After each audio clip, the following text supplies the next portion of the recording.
A Mafia boss happened to overhear his new maid speaking 11 different languages to calm the tense air among the staff.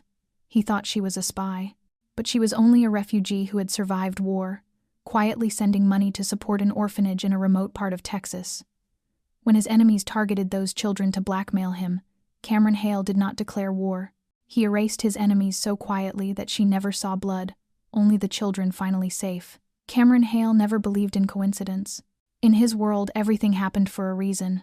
Every smile concealed a blade, every offer came with a price, and any new face that stepped through his door could be the one to pull the final trigger. At 37, he had outlived more people who once called him friend or foe than most. He slept with a Glock by his pillow, had cameras in every corner of the penthouse, on the 42nd floor overlooking downtown Chicago, and kept the whole world pressed against the cold, bulletproof glass that separated ordinary life from the darkness he had chosen to walk into 20 years earlier. Tonight, rain tapped insistently against the floor-to-ceiling, windows like patient fingers. Cameron sat alone in his study, the yellow lamp casting his shadow across the dark wood floor, his hand flipping quickly through documents about a shipping route from the southern port. Something felt wrong. The Serovs had started pushing cargo through his route again. Brazen, reckless, or perhaps they knew something he did not. The thought had stolen his sleep all week. There was a knock at the door. 2 knocks, short and decisive. Reggie Davis, head of security, stepped in through the slightly open door, an old habit from when Cameron once shot a guard for barging in unannounced. The man handed him a thin file. The new maid had arrived. Cameron did not look up. Background clean. Through the St. Francis Church program. In the city for 6 months. No criminal record. No relatives. No notable links. A nobody. Like the last time. It had also been a nobody who planted a recorder in his library. Cameron nodded. Watch her closely for the first week. I want to know who she calls, where she goes, what she does. Reggie only nodded, asked nothing further. Her name was Isabel Moreno. The file said she was 28 years old. Cameron watched her on the security monitors as Reggie led her through the staff entrance. A slender figure, black hair tied back, wearing a simple gray dress and carrying a small backpack. She glanced down the corridor once, quick and precise, then dropped her gaze, her expression softening as if any defense had never existed. A chill like cold smoke crept up Cameron's neck. That look, that moment, was not the behavior of an ordinary housemaid. He made a mental note. Check her phone. For the first 3 days, Isabel was nearly invisible. She worked fast, silently, asked no questions, left no traces. Perfect, too perfect. Cameron had learned a costly lesson. Those who made themselves invisible on purpose were often the most dangerous. He kept an eye on her. On the 4th morning, everything changed. Cameron was in his private gym, training at dawn, when he heard an argument from the kitchen. Unusual. Staff were never permitted to chatter during work. He wrapped a towel over his shoulders and moved down the hall, his face hardening. Chef Giorgio shouted in thick Italian. A delivery man shot back in irritated English. Then a woman's voice rose, light but distinct, in northern Italian. Impossible to mistake. Isabel. Giorgio's tone softened immediately. Isabel switched to English. He said it already. You just weren't listening. Cameron paused at the doorway. Then she shifted to Mandarin, answering another delivery man. After a few exchanges, she turned to speak Spanish with a third. 3 languages in less than a minute. And there were more. Cameron pushed the door open and stepped inside. The kitchen froze. Giorgio stood framed by the frying pans. The 2 delivery men clutching their boxes, eyes wide. Isabel set down a towel, her face smoothing as if nothing had happened. Sorry, Mr. Hale.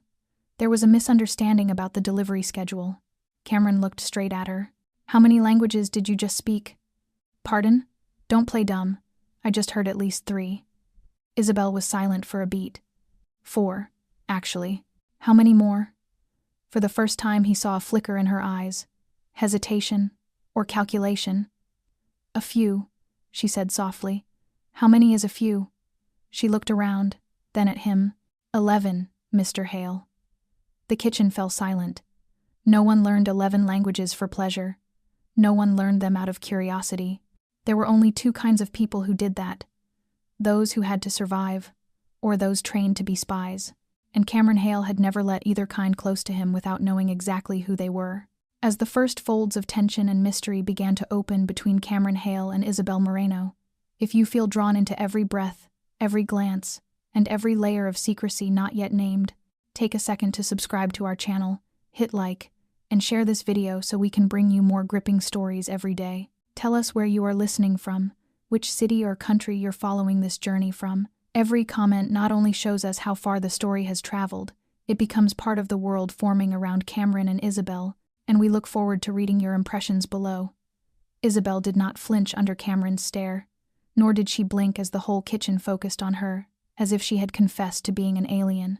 She simply stood there, hands lightly folded in front, her expression calm to the point of near indifference. Cameron watched every detail quietly. No trembling, no cringing or servile posture. Only a single thing showed clearer than any of the languages she had listed: control. He signaled the others to leave.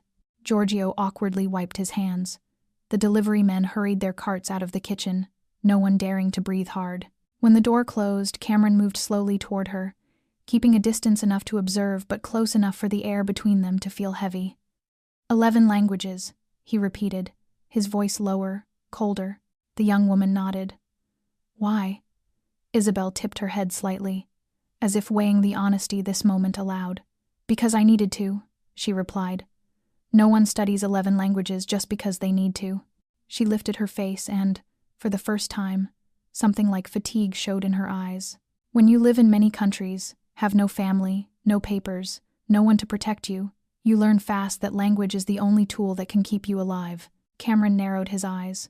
The answer sounded rehearsed. Either she was very clever, or she had truly lived that life. He gestured toward the office. Come with me. She did not hesitate, did not resist, showed nothing but composure. As they walked down the corridor toward the back of the apartment, where the office was built like a modern bunker with bulletproof doors and high security, Cameron noticed her gait, steady, light, making no unnecessary sound. Not like an ordinary maid, but neither like a trained operative. She belonged to another type, someone forced to learn how to survive without drawing attention. In the office, Cameron sat behind his desk and motioned for her to take the chair opposite. She sat upright, hands resting on her lap, meeting his eyes without a hint of challenge. I will ask a few questions. You will answer. If I catch you lying, this conversation ends, and so do you. Understood? Understood. She spoke impeccable English. I learned at 11, she said. Cameron filed that away. What is your mother tongue? Spanish.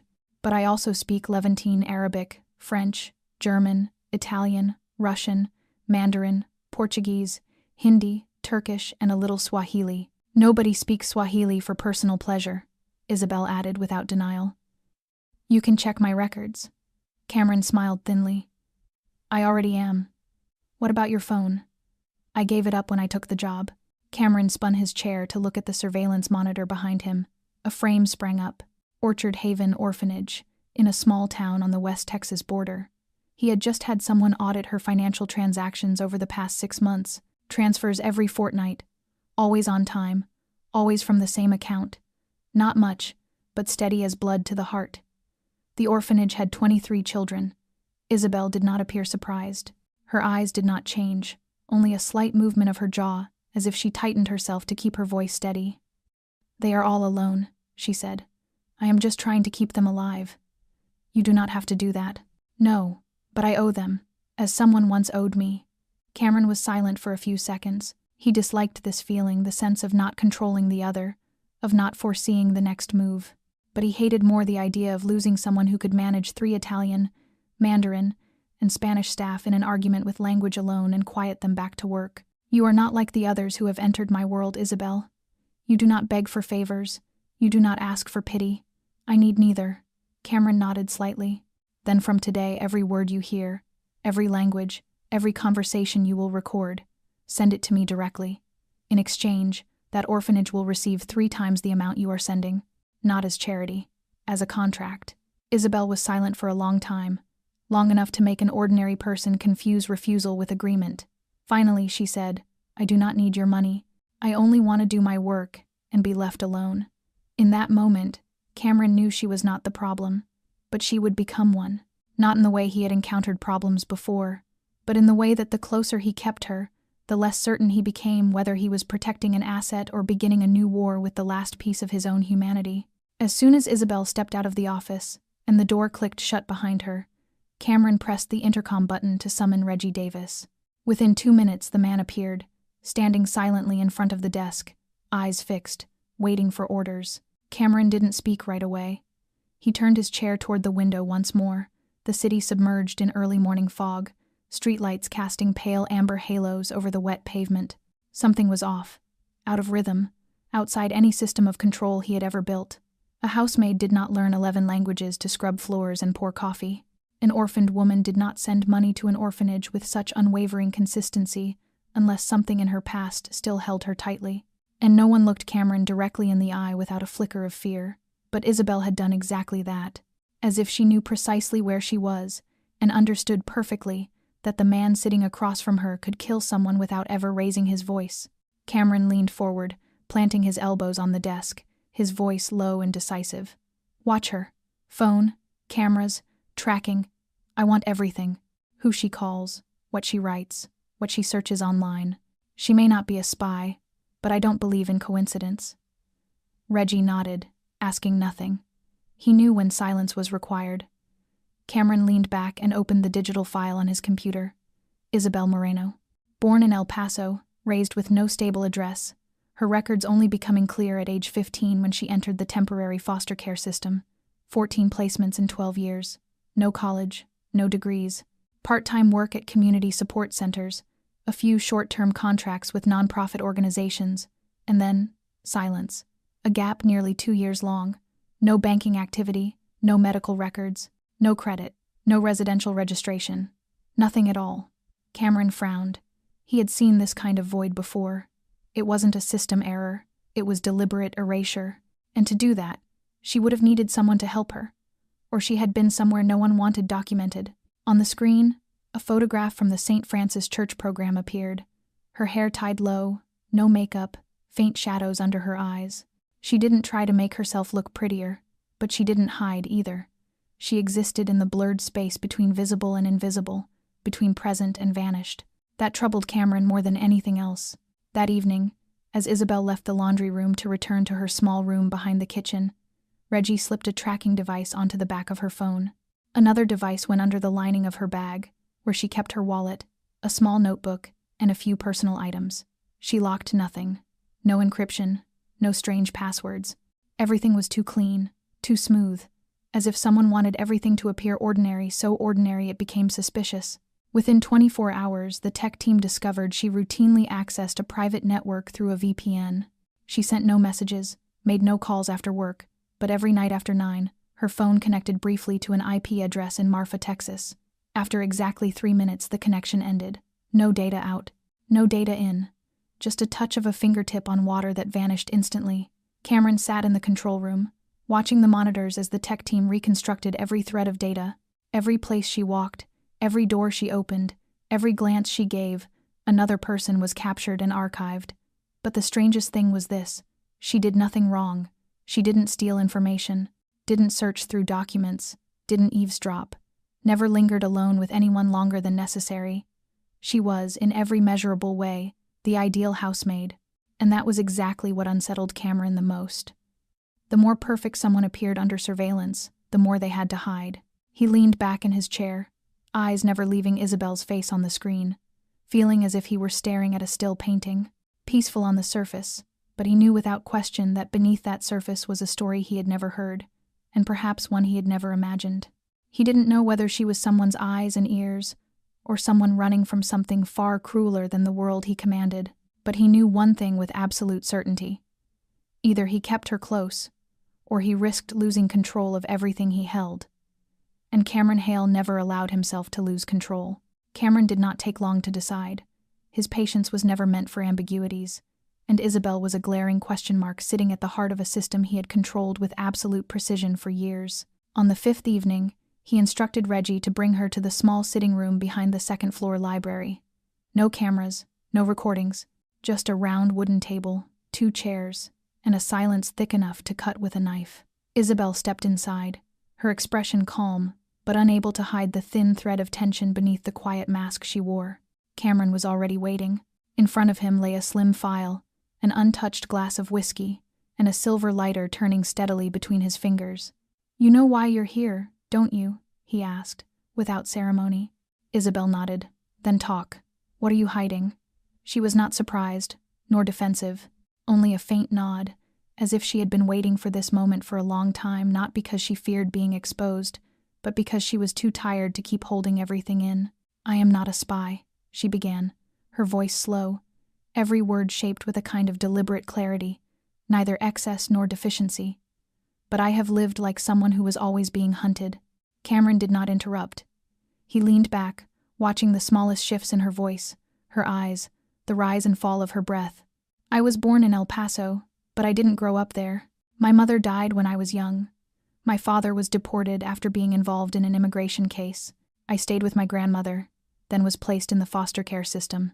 I moved from home to home, never more than a few months. No one kept me long enough to call anything a family. At 12, I was abused in a place I don't have the strength to name. I ran away. That was the first time I understood that if I didn't learn to survive, no one would do it for me. I started doing errands for a group of smugglers along the border, at first folding bags, then delivering letters, sometimes carrying messages from one group to another. Nobody paid attention to a skinny girl who stayed quiet and knew how to bow her head at the right moment. But that was exactly what allowed me to hear more than I should have. I learned Spanish because I needed to understand orders, Arabic because one group that sheltered me spoke nothing else, French because I hid for 3 months in a refugee camp near the Moroccan border, German because I traveled with an aid convoy that took supplies into the mountains of Afghanistan, Russian, Italian, Mandarin, Hindi. I learned them by eavesdropping, memorizing, repeating. No one taught me, no classroom, only survival. If I didn't understand what they were saying, I could die. She paused, not to gather breath but to gauge whether Cameron believed her, but he remained silent, his gaze anchored on her face. "In the last 2 years, I stopped running. I came to Texas, worked in a church, then applied as a housemaid through the Refugee Support Program. I found the Orchard Haven Orphanage while visiting an old friend. There are 23 children there. The oldest is 16, the youngest barely walking. No donor supports them long enough. So I work and send money regularly, never much, but enough to keep them from being separated. That is all I have. No network, no scheme, just a survivor trying to do one thing right." Cameron stared at her for a long moment, saying nothing. In his mind, shards of information drifted into place. The 2-year disappearance, the VPN connections to Mafia, the small, steady financial transfers. Everything matched her story. But what struck him was not the facts. It was the way she told them. Not a single tear, not a trace of dramatics. She wasn't trying to convince him. She was simply speaking, as if this were the first time someone had asked her a question and waited long enough to hear the entire answer. He stood and walked slowly around the table. She didn't move, didn't lean away, her gaze still steady. "You know I can verify every word you just said, don't you?" Isabel nodded. "And if I find out any part of it is a lie, I won't stop you from doing what you believe you must." Cameron stopped behind her, staring down at her shoulders in a silence that felt almost physical. For the first time in years, he didn't know which unsettled him more, the truth she had revealed, or the absolute calm of the woman sitting in front of him. Cameron remained standing behind Isabel for a few more seconds, before walking slowly toward the liquor cabinet in the corner, taking out 2 glasses. He didn't ask whether she drank. He simply poured, set 1 glass in front of her, then returned to his seat across the table. Neither of them spoke. It wasn't the kind of silence that threatened.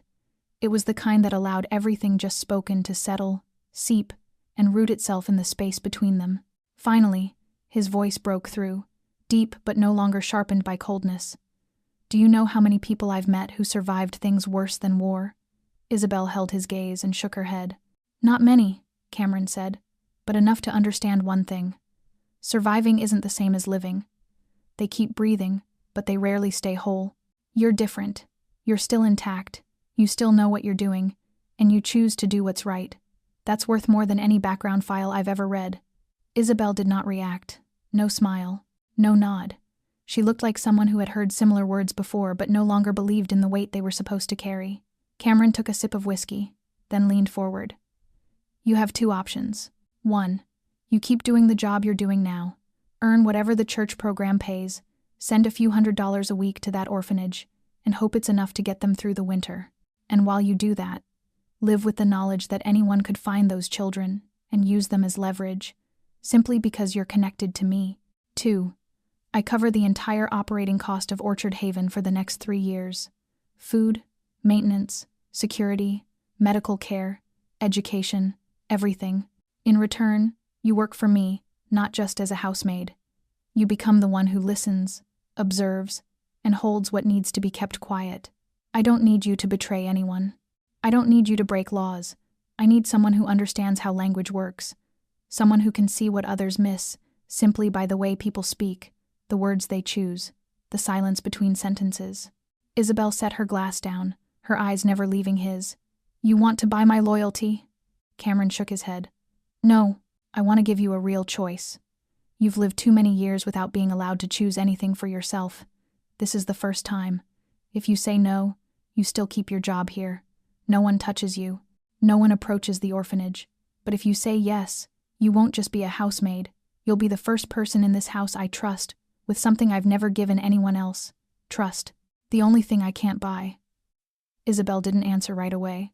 She looked at the whiskey in her glass, then around the room, the luxury, the thick walls built to be soundproof and bulletproof. A room like a sealed box, something that protected and imprisoned in equal measure. She knew better than anyone the cost of stepping into a world where everything came with strings attached. But for the first time, someone was asking what she wanted, not issuing orders. She lifted her head, her voice steady. If I agree, I need one condition. Cameron waited.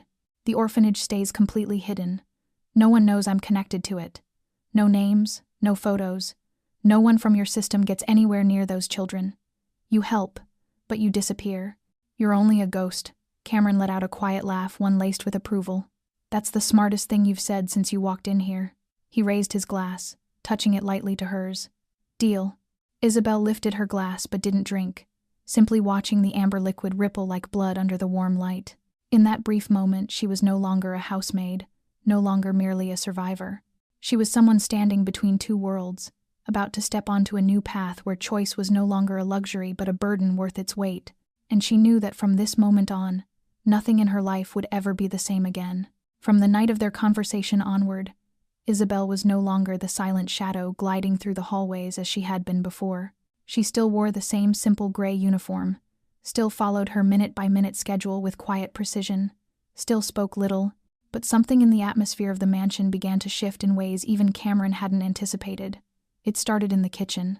Giorgio, the famously temperamental Italian chef who trusted no one except his oven, began asking Isabel's opinion when planning the menu.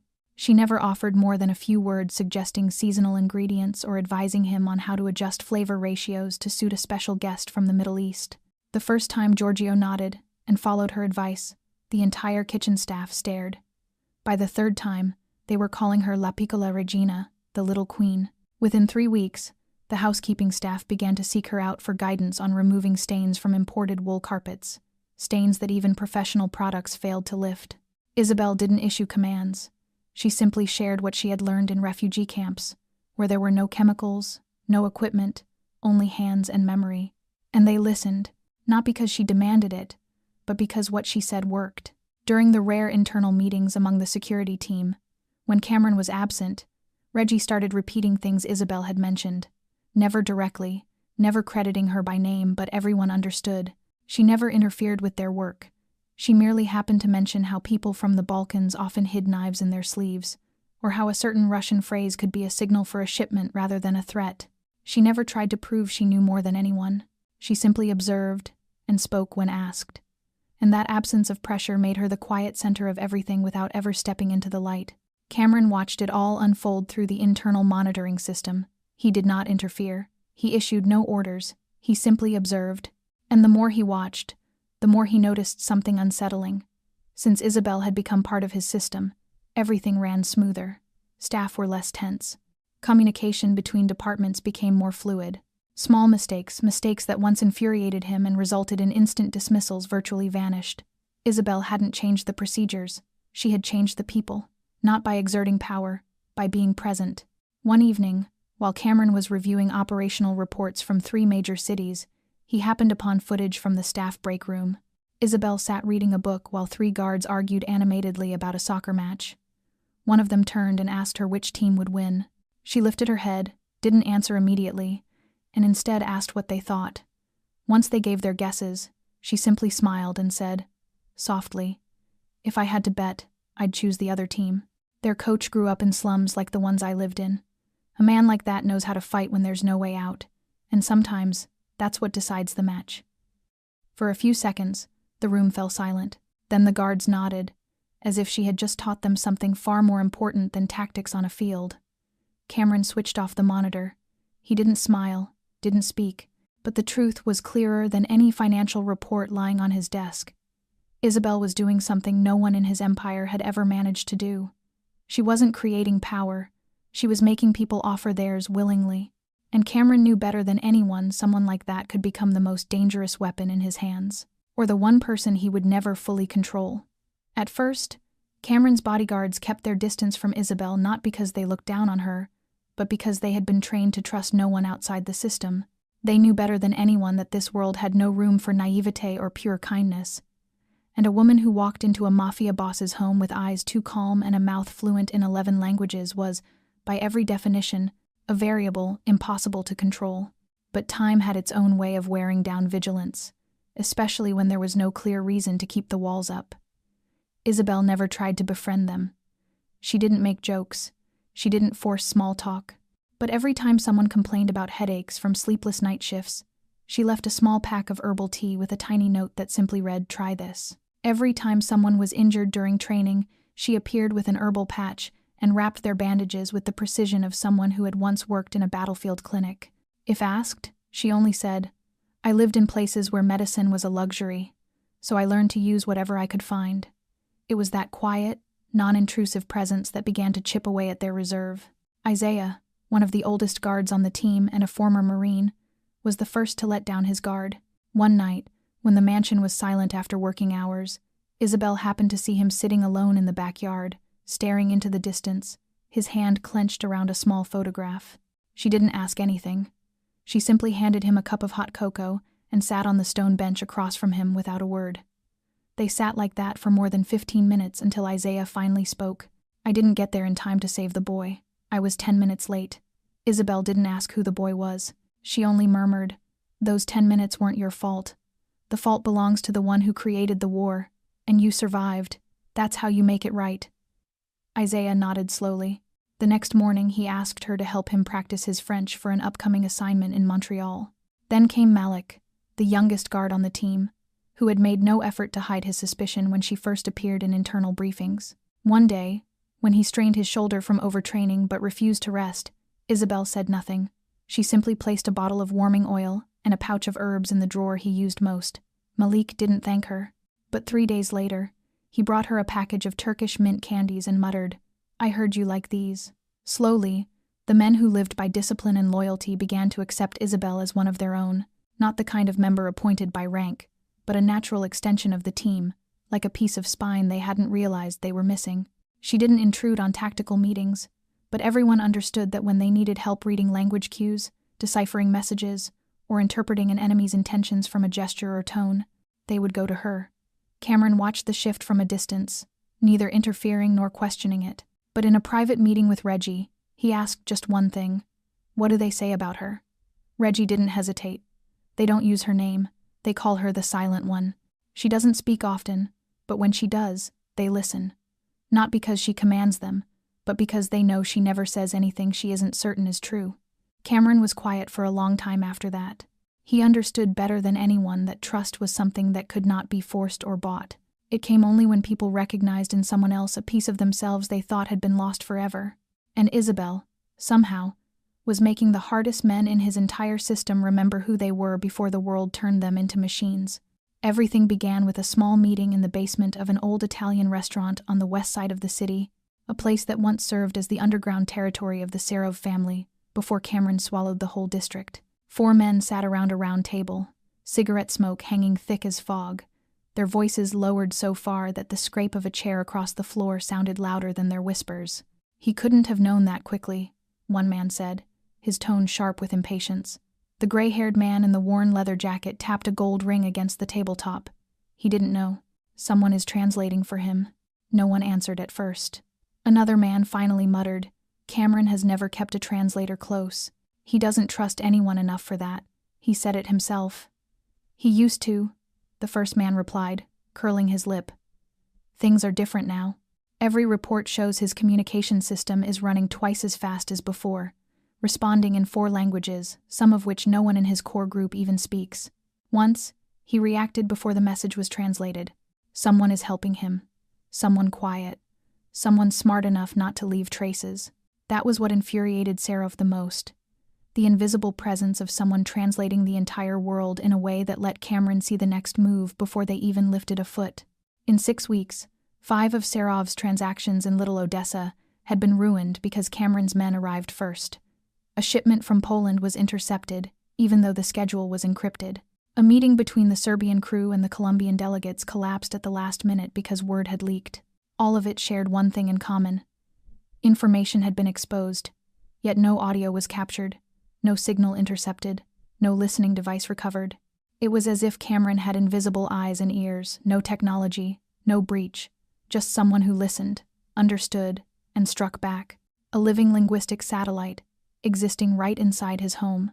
They began asking questions. Who was this person? A man or a woman? A former CIA linguist? Or a Northern intelligence operative? Was Reggie the traitor? Or had Cameron finally broken his most sacred rule and trusted someone? When satellite photos were analyzed, only one unfamiliar face appeared repeatedly near Cameron, always at a distance, never standing beside him in meetings, never present at high-profile dinners, yet always nearby whenever languages overlapped. When immigrant drivers argued in the South Lot, when a Persian-speaking cleaner was summoned for a violation, when 2 Russian guards shared what seemed like a harmless joke, each time those people opened their mouths, she stood close, not interfering, just present, and later Cameron reacted as if he had understood every single word. That was no longer coincidence. Seraph didn't believe in coincidence, and he believed even less in silence. If someone was making Cameron faster and sharper, then that person was his new weakness. And in their world, a weakness was the one thing that could never be allowed to exist. We cut the grass at the root. The oldest man at the table growled, his voice as rough as rotted wood. But this time, no war is needed. Just the right message, sent to the right place. For people who have survived the things she has, touching the past is enough to make everything collapse. They exchanged glances, no more words required.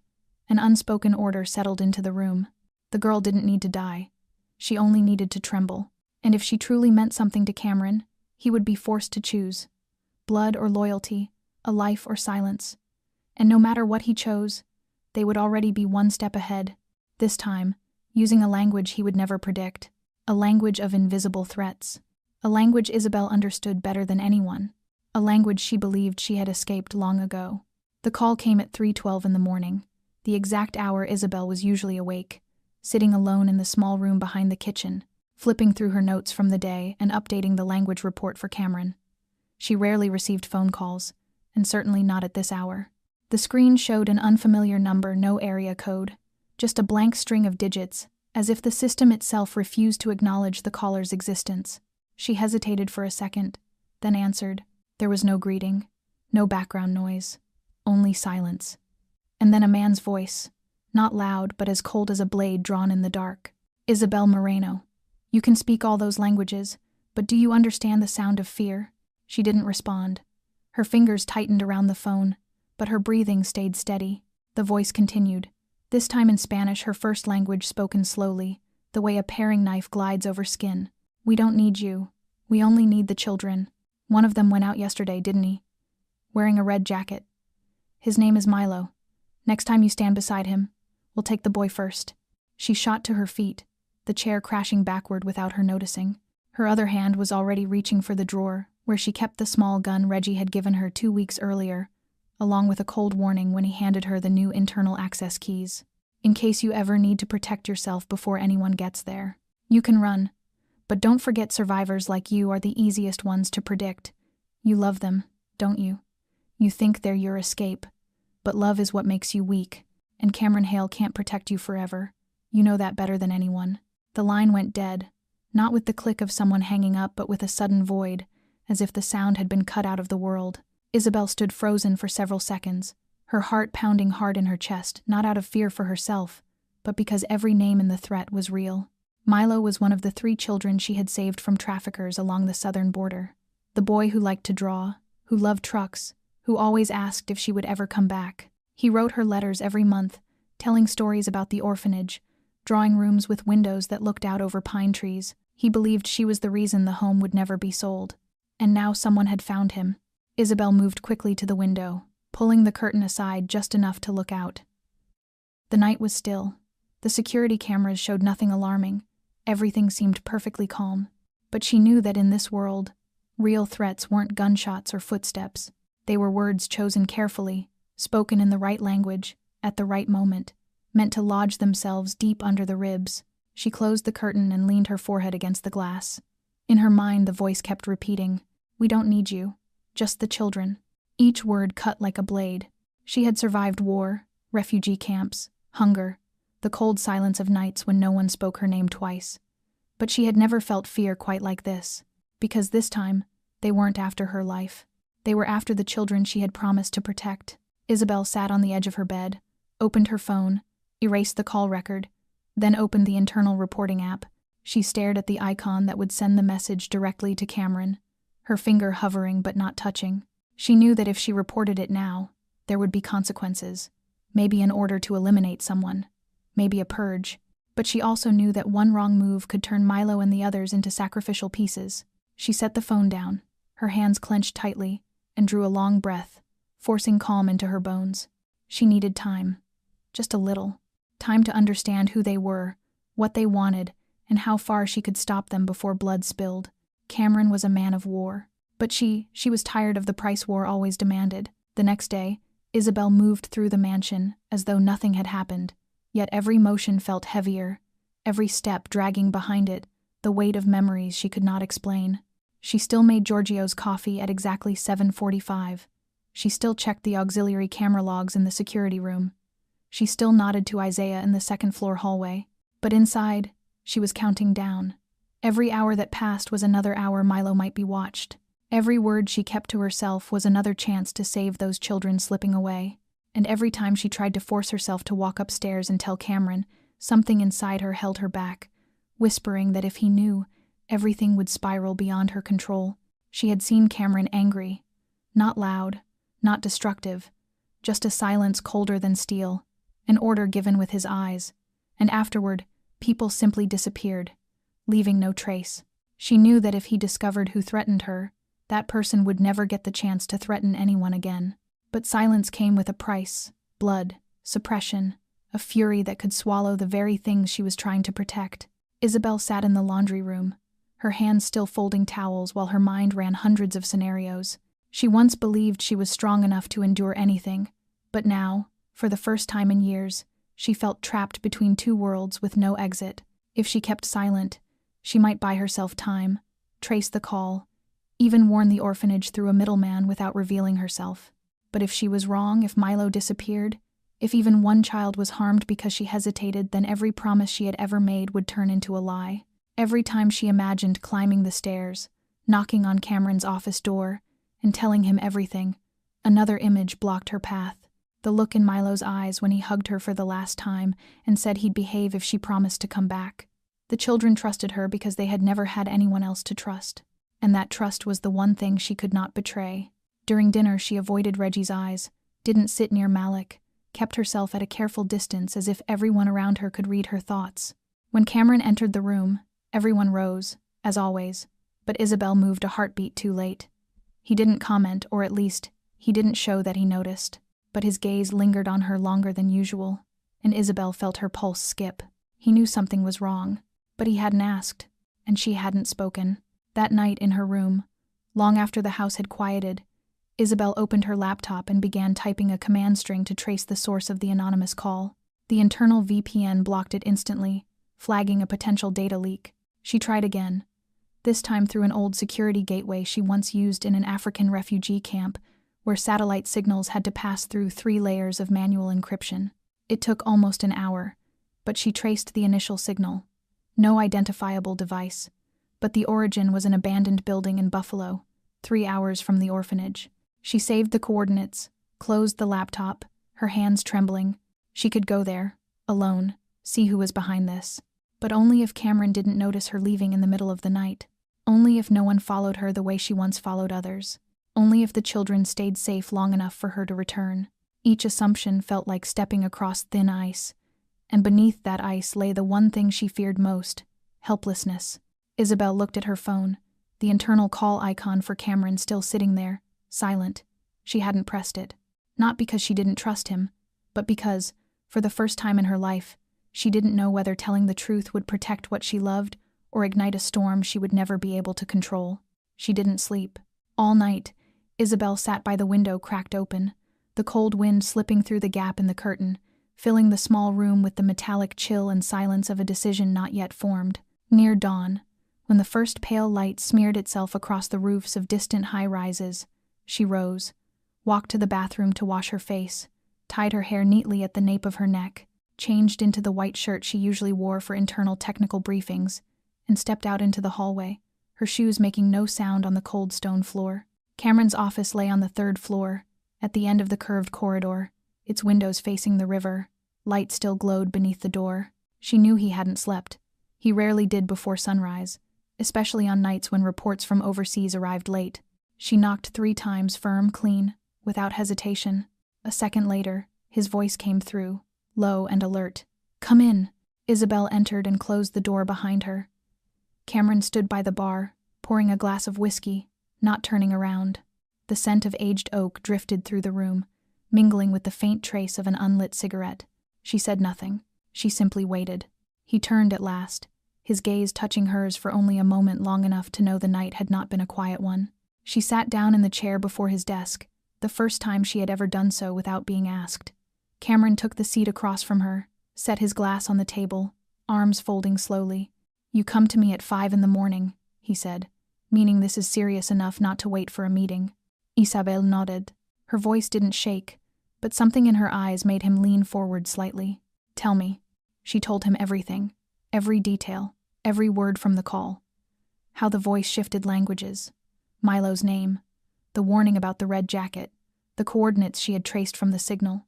Each piece delivered as if she had rehearsed it again and again in her mind. No tears, no trembling. Only the cold, precise recounting of someone who had stood at the edge of survival too many times to falter now. When she finished, Cameron didn't react immediately. He sat in silence, his finger tapping the rim of his glass, calculating, weighing, choosing the next move. She knew this was the most dangerous moment, the thin border between fury and control, between protection and retaliation. But when he finally spoke, his voice was gentler than she expected. "Why didn't you tell me sooner?" She met his gaze directly. "I knew how you would respond. And sometimes reacting fast isn't the way to protect anyone." He let out a short breath, almost a laugh, not from amusement, but from the realization that she understood him better than he thought. "You knew what I'd do. I guessed some of it. But I needed to make sure the children wouldn't be dragged into the storm.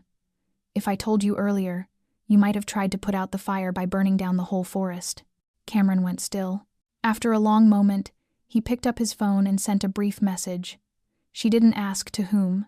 When he looked at her again, his eyes were no longer the eyes of a boss gauging a subordinate. They were the eyes of a man recognizing a truth he could not ignore. She had chosen to tell him, knowing the cost could be immense. He lifted his glass, took a slow drink, and then said, "They threatened the wrong person. They think you're my weakness, when you're the reason I've managed to keep control this long." His voice was measured, but not soft. "I'll handle my part. But from now on, if there's even the slightest sign of danger, you don't stay silent." Isabel nodded. No hesitation, no distance left between them. What stood in the room now was not bargaining, not fear, but an unspoken agreement. Truth was the beginning of strategy, and sometimes trust didn't grow from loyalty, but from speaking at exactly the right moment. Cameron did not ask anything more for a few minutes after Isabel finished. He simply sat there, eyes on the window where the sky was beginning to pale, the morning light skimming the planes of his face as if carved from stone. Behind those eyes, a calculation moved without sound, as if every vein in his head was running through hundreds of scenarios, arranging pieces, weighing possibilities. Isabel did not hurry him. She sat still, hands on her knees, palms still damp with sweat. She was not afraid of Cameron's anger. What worried her was that he might choose the coldest way to act, a reflex ingrained in his blood from his earliest days in the underworld. But when he turned and looked at her again, his gaze was not cold. Instead, something very human, very real, slipped through the armor he had worn for so long. He spoke softly, almost a whisper, each word clear as a match struck in the dark. "They will not touch the children." Isabel felt her heart skip a beat. She knew he did not say that to comfort her. He was not the man who used promises to soothe people. If Cameron Hale said something, it meant he had decided. She nodded slightly, but could not hide the suspicion in the depth of her eyes. They know how to go around things. They do not need the orphanage. They only need a gap. He nodded, not denying it. Then he leaned forward, one hand resting on the desk, his gaze fixed on her. "The gap will be sealed before they can slip through. Give me the coordinates, the time, and a description of the voice. I will trace the source my way, not through signals, not through data, through people, through debts, through memory. I have men who still owe me lives, and I will collect that debt with silence." She knew he was not exaggerating. In Cameron's system there were things never written down. Blood debts, favors that saved lives when no one else would, people who, for the sake of survival, would do anything to repay. And now he was calling those debts in, not for himself, but because of the promise he had just made to her. Isabel exhaled, not with relief, but with a sense that, for the first time in many days, she did not have to shoulder everything alone. She unfolded a small scrap of paper from her pocket, folded into quarters, containing the coordinates she had traced the previous night. Cameron took it without looking immediately, gripping it lightly. He took his phone and dialed a 3-digit sequence. No saved name, only a symbol. After a few seconds, the other end answered. He spoke briefly. "I need a site check. Don't ask why. Just verify who entered or left in the last 3 days. The fewer who know, the better. 10 minutes. He hung up, then looked at Isabel. "Within 24 hours, someone will be near that building, unarmed, leaving no trace. If anyone is connected to that call, I will know. And if they aim at the orphanage, I will turn them into names no one speaks of again." Isabel did not avoid his eyes, but for the first time in weeks, she did not feel cold, only a quietness that came from no longer carrying everything alone. She asked quietly, "And what if they back off? If they only wanted to frighten me, then disappear?" Cameron sat up straight, his voice neither loud nor wavering, as steady as stone. "Then they will learn something they will never forget. Never threaten a woman who survived hell and found a family among people no one dared touch. And if they touch what she protects, they will not hear gunshots. They will only see every door before them close in turn. No noise, no trace." Isabel said nothing more. She understood that from this moment the fight was no longer hers alone, and when Cameron Hale had taken a promise, the world would have to learn to live with the consequences if anyone forced him to break it.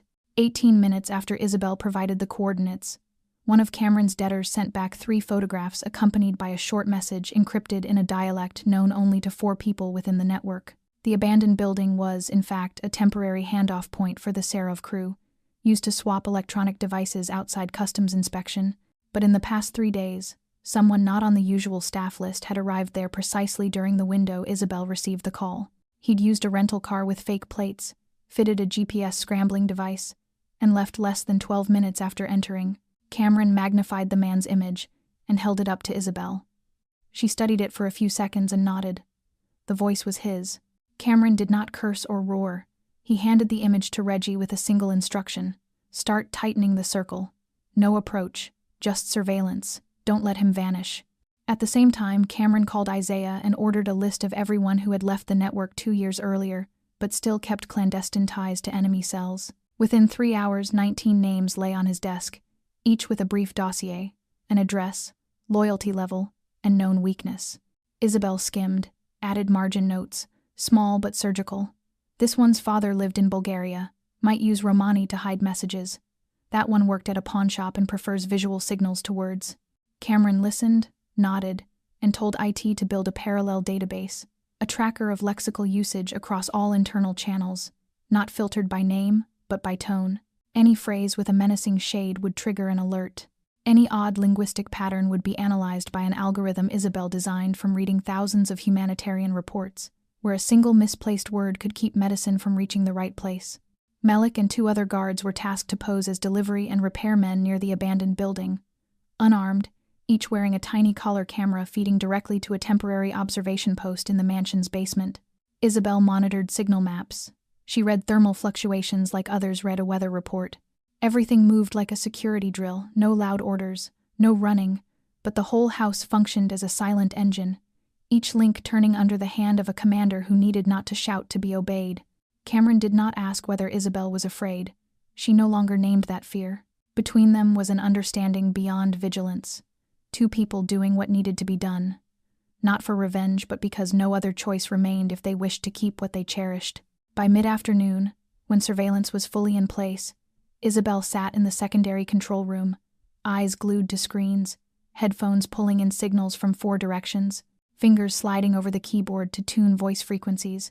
She heard a woman bargaining for warehouse rent, a child pedaling a bike on the street, a drunk muttering in Ukrainian, but not yet the voice she needed. She did not rush. Cameron stood behind her, watching without ordering. He knew some things could not be hurried. The best counterstrike came when the enemy did not yet know they were seen. This time he would not let Isabel's blood be spilled to buy the children's safety. He would make them understand, with absolute clarity, that they had targeted the wrong person, and the protector standing behind her was not merely a boss, but a wolf who had learned to wait until the prey placed its neck in the snare. 3 days after the plan was set in motion, the signal source from the original threat resurfaced in the monitoring system, this time not as a phone call but as an encrypted email written in the commercial jargon Isabel had encountered while interpreting for a humanitarian organization in East Africa, and she needed less than 10 seconds to read the intent. It was not a direct threat, but a coded notice to the smuggling nodes. Halt all transactions tied to Cameron Hale, or prepare to suffer the consequences. They did not want to attack head-on. They wanted to strangle the financial lifelines until the system collapsed from within. Cameron listened in silence as Isabel read the message, then summoned Reggie and named 3 targets: a shell company in Atlanta, a financial front in New Jersey, and a digital exchange conduit laundering money through a bogus charity in California. Isabel nodded, confirming each address showed signs of manipulation. No formal orders were required for the machinery to move. Malik and a high-tech team were tasked to strike at the financial data of those 3 points, using malware seized from past rivals. Within 24 hours, the flow through the digital exchange stalled for technical reasons. Core accounts were frozen on tax evasion suspicions, and the fake charity had its license suspended after a cascade of anonymous complaint emails drafted by Isabel's team, complete with documents arranged to look like leaks from inside. Investigative journalists were fed leads. The first stories spread on internal forums. Doubt began to creep into Serov's middle ranks. Isabel remained composed, though focused with an intensity that left no room for error. She moved beyond the signal room to draft economic impact reports and model the likely next movements of enemy funds, stitching together financial maps with the skill of someone who once managed food supplies for 5 refugee camps with nothing more than an incomplete spreadsheet. Weaknesses were exposed not with brute force but with a cold precision. When a credit fund in Romania suddenly withdrew capital, Cameron knew the blow had hit bone. A long-standing Serov partner called to say cooperation was suspended indefinitely. Cameron did not answer immediately. He sent Isabel 6 months of transaction data and asked for a binding assessment. Within an hour, she returned a report with 3 relationships marked in red for immediate severance. Reggie called each name with no negotiation. Cut ties with Serov or be cut out of every trade chain connected to Cameron Hale. No one contested it, no one wanted to be next. Isabel understood this game left no room for conscience, and she also knew that unless you struck at pockets, nothing stopped these men. In their world, threatening children was not prosecuted as a crime, but losing money was a betrayal. Cameron understood that better than anyone. Overnight, nearly a third of Serov's shadow financial network was frozen. They had not lost everything, but were forced to use cash, to surface, to run through old channels easily monitored.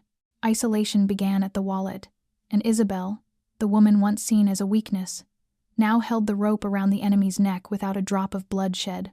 As the flow of Serov's money began to slow, and partners peeled away one by one, Cameron knew it was time to strike at the system they defended, least and feared most.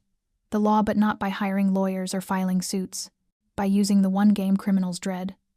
Anonymous reports funneled through official channels from addresses that seemed innocuous, but carried just enough precise detail to force authorities to act. Isabel structured the first chain of complaints herself, dressing bureaucratic language with specific phrases designed to trigger federal inspectors' internal suspicions. It was more than denunciation. It was the creation of contradictions in the records that forced even Serov's protectors to reopen old files in order to cover their own tracks. Cameron summoned a team of technicians who had once worked on economic crime investigations in Europe, men he called in by invoking debts owed from earlier operations.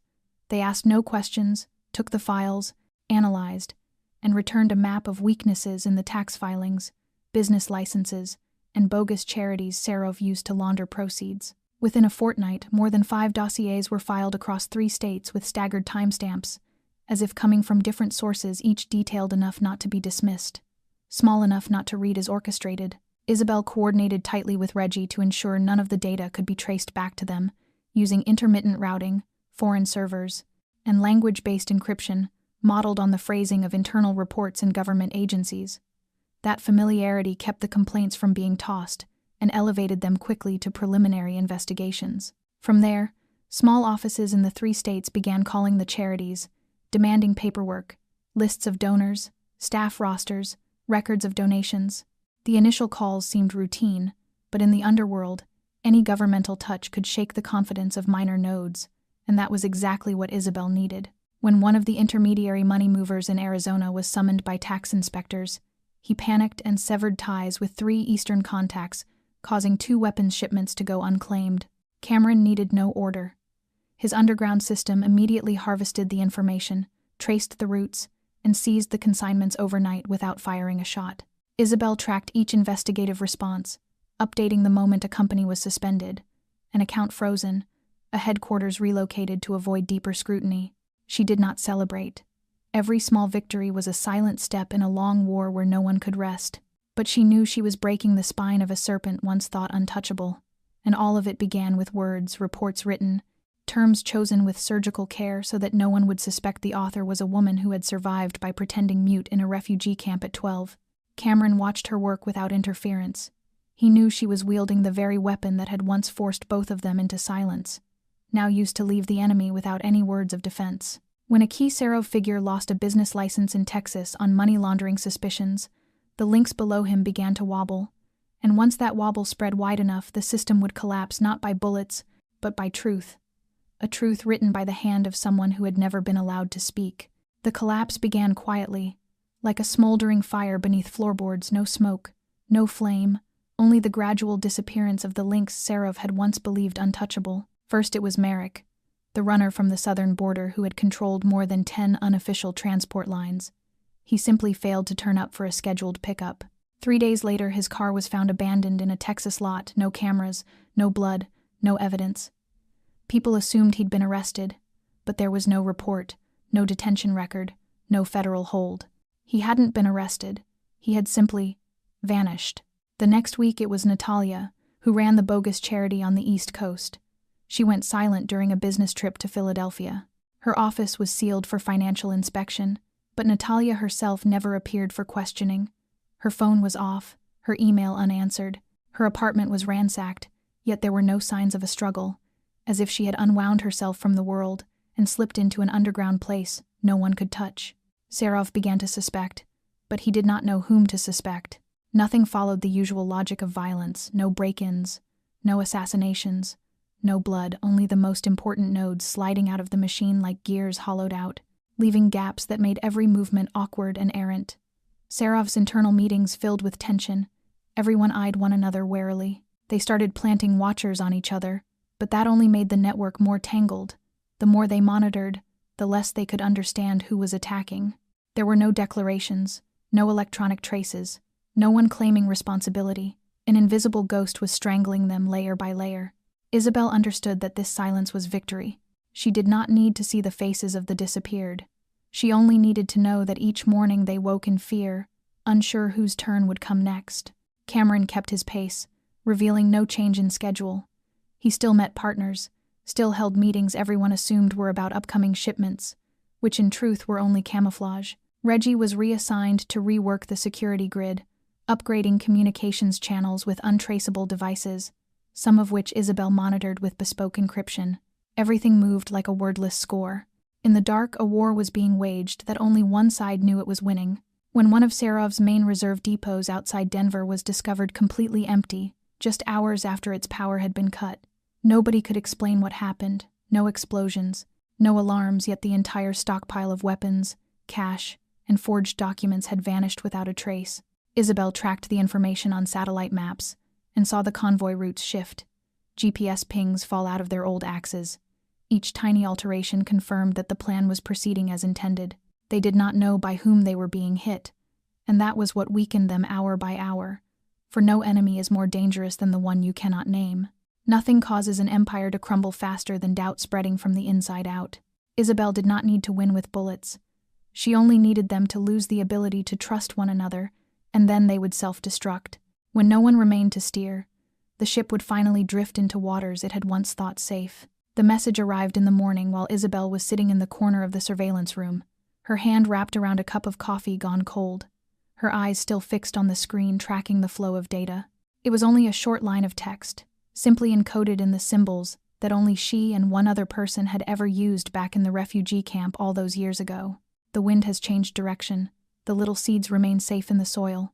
Isabel blinked, then unlocked 2 additional layers of security to verify the sender.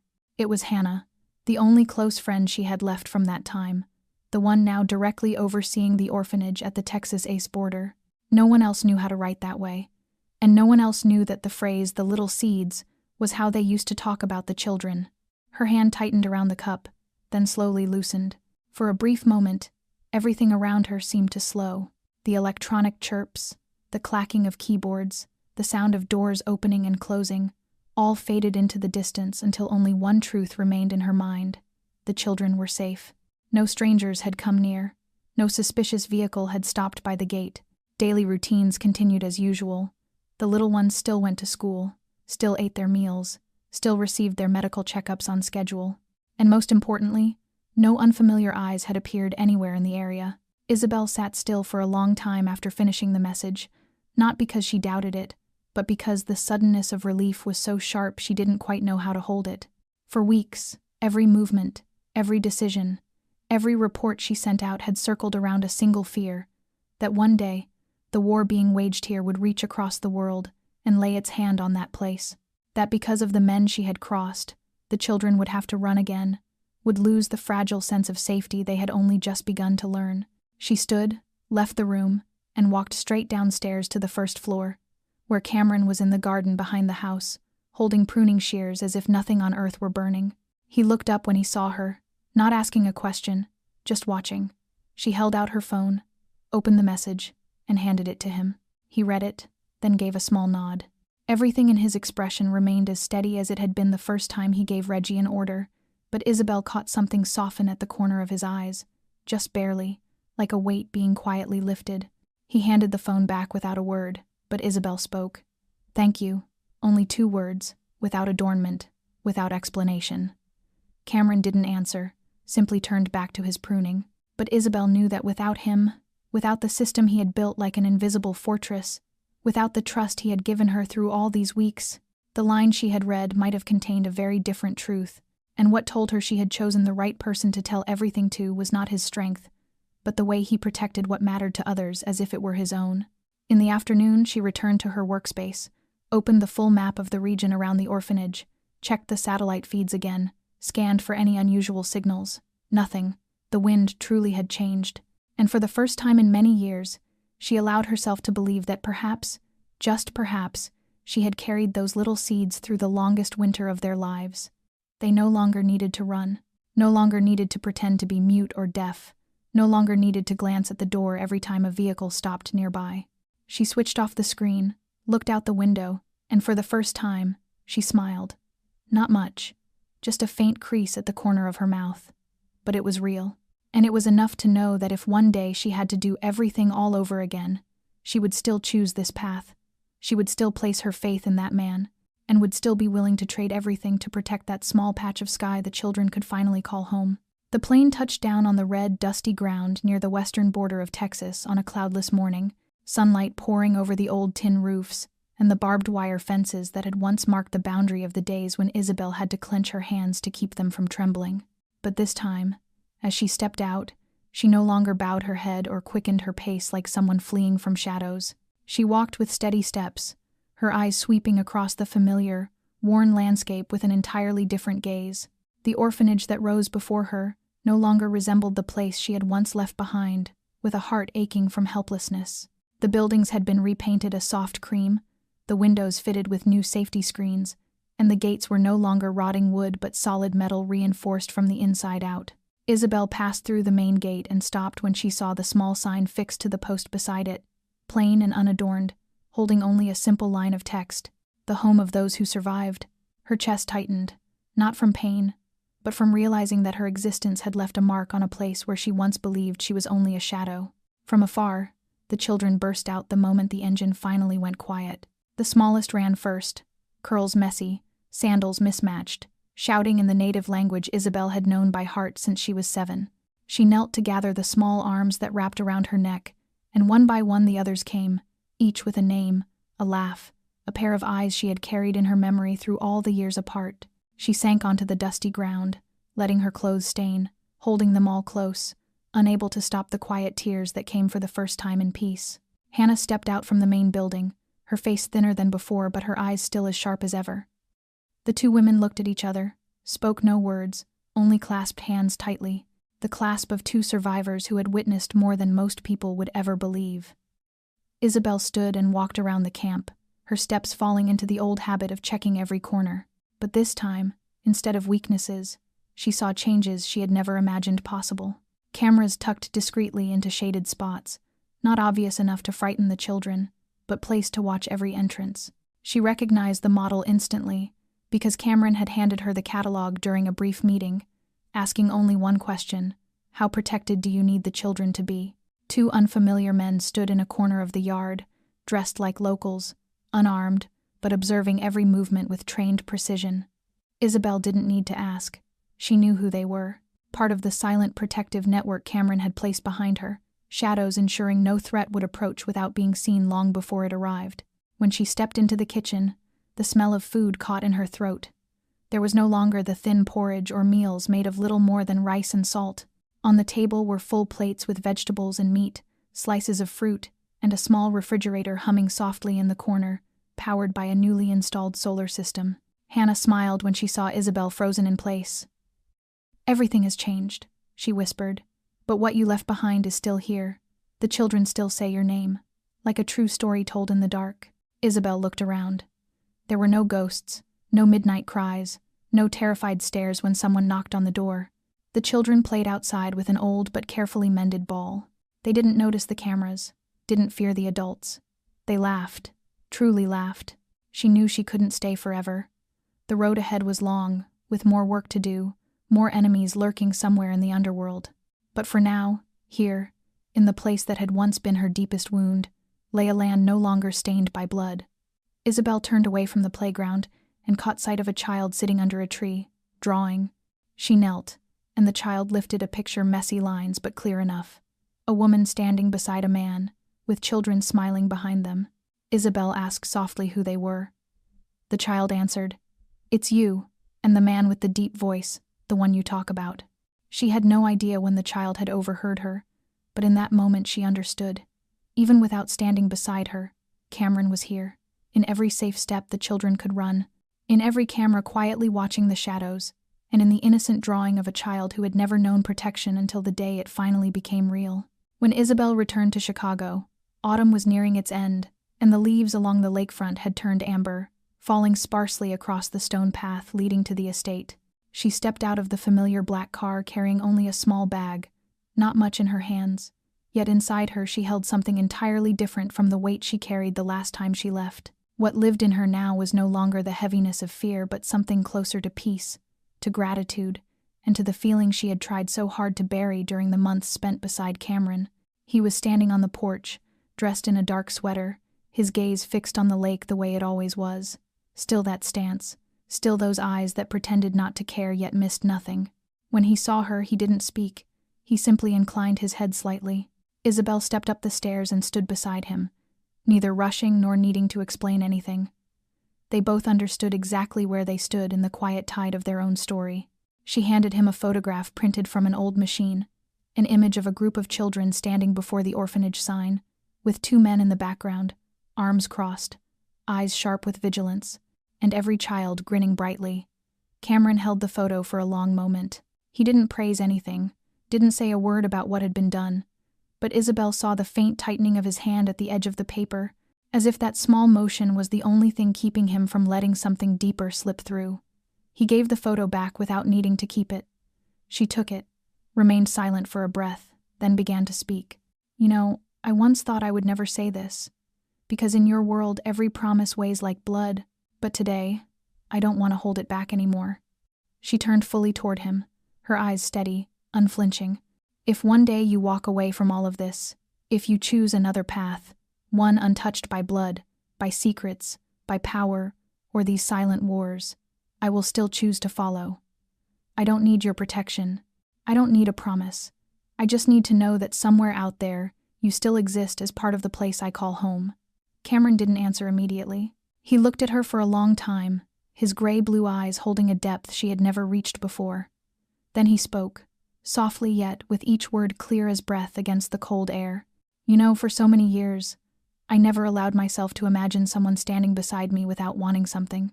Power, safety, or favor. But you are the first person who made me realize that a connection can exist without fear, without chains, built only on the choice to stay, for no reason at all." He extended his hand, not hurried, simply letting it reach for hers. And for the first time, she didn't pull away. She didn't hesitate. She took his hand, feeling a warmth that came not just from skin but from a soul that had lived in darkness for too long and now, at last, was touching light.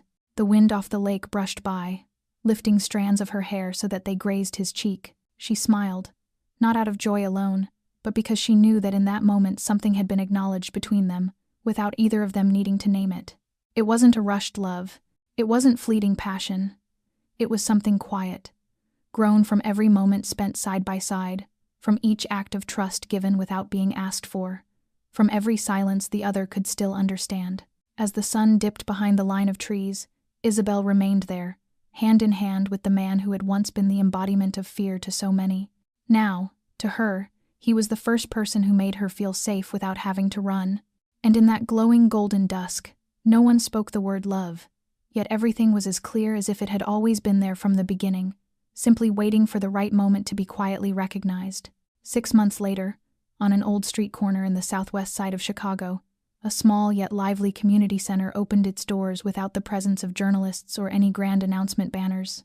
The 3-story building, once an abandoned warehouse, had been transformed into an open space, offering free language classes in the mornings, vocational training in the afternoons, and every weekend, complimentary legal consultations for immigrants and formerly incarcerated individuals. No one knew who truly stood behind the center, except for one small line printed on the information board: the Hale Moreno Community Fund. Isabel chose to stand in the background on opening day, wearing a simple blouse and loose slacks, blending in with the crowd lining up to register. Children darted past her legs clutching class schedules, while adults chatted enthusiastically with volunteers holding shift lists. On the 3rd floor, a newly painted hallway in warm tones served as temporary housing for women escaping domestic violence. Isabel walked the corridors, pausing briefly at the small medical room where an elderly doctor volunteered 3 times a week, then stepped out into the rear courtyard where Cameron was waiting. He was dressed simply, without the imposing aura of the man he once was, just a quiet figure holding a cup of coffee while watching a group of teenagers practice hip-hop in one corner of the yard. When Isabel approached, he turned toward her without speaking, and neither of them needed words. They had already lived through days when speaking felt like a luxury, and now, their silence had become the most peaceful language they shared. Neither of them ever imagined they would stay. Isabel once believed she had been born to run, to survive, to disappear from forces larger than herself. Cameron once believed his life would end in a settling of scores with no one to mourn him, no one who truly understood him. But then a woman who once survived by pretending to be mute spoke her truth, and a man who built an empire out of blood chose to set his weapons down. They chose to stay, not because the world was safe, but because after everything they had endured, they created a place that was safe with their own hands. A place where children who were once threatened could now laugh without fear. A place where wounded souls could begin again. A place where they, the 2 people no one ever believed would change, rewrote their own meaning of redemption and love. The story of Isabel and Cameron is not merely an emotional personal journey, but a testament to a simple yet profound truth. People are not defined by their past, but by what they choose to do now.